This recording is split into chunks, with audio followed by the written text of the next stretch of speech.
Hello, everybody. Welcome to the Basalt's first channel.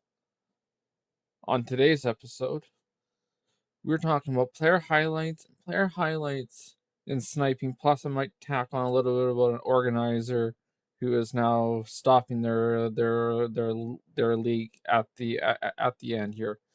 So going back to the player highlights, it's all well and fine, but this goes for the GP, Platinum Series, Swift Racing League, A, B's, and pretty much and the C's. The D group, I don't think this really applies to. What it is it's the stream sniping aspect of it. What that is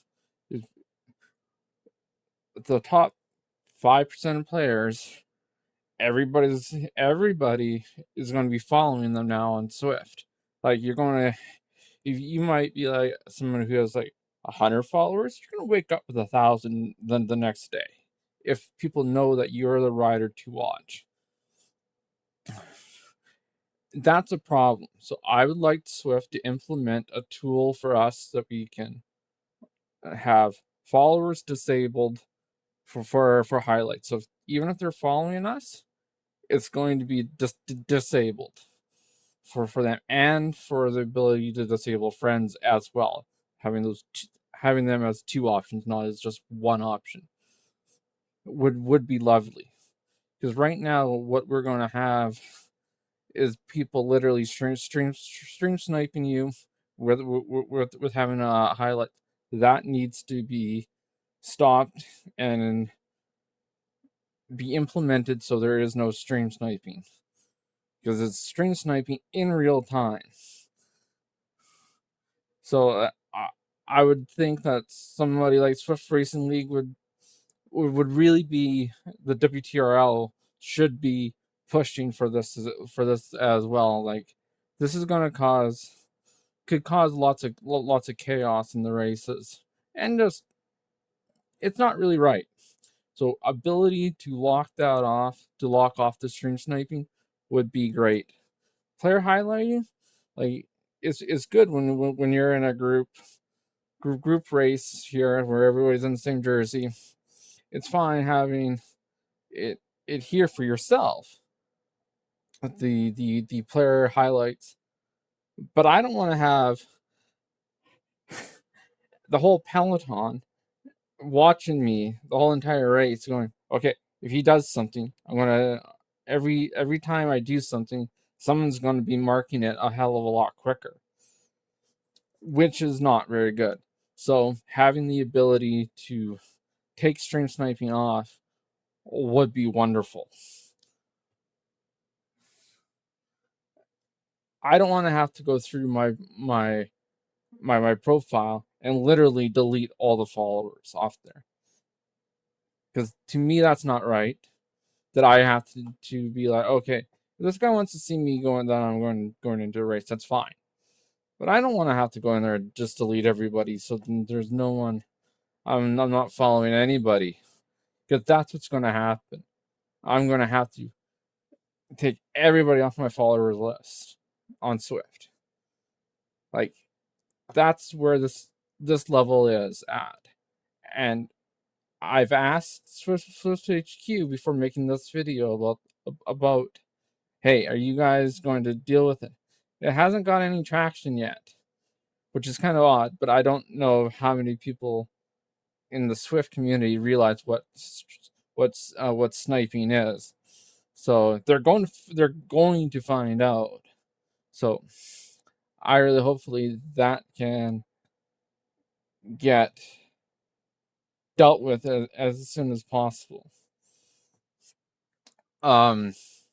Second thing is the Team Snow and the race organizers there. They've shut down their racing league. I think as of today, they're going to go to scratch races. But a lot of these organizers, they always like to cherry pick. It's like, okay, am I going to be a sprinter league or a climber league? But very rarely they have ones that races that, like the Magentic 8, it's a good point. There is a good route, has a hill in it, and it has some flats in it. The so you ability for the climbers to try to get away on the hill, and it's not too long that the sprinters should be able to get over and have to do a chase back. But a lot of these people, a lot of these race organizers will put in the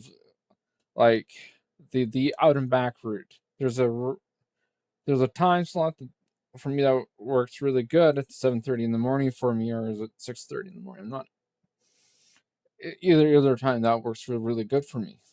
But I'm never going to do it because there's a volcano in it. I want to do it. It's a good length. It's a good. But if they did 2 laps with the Magentic 8,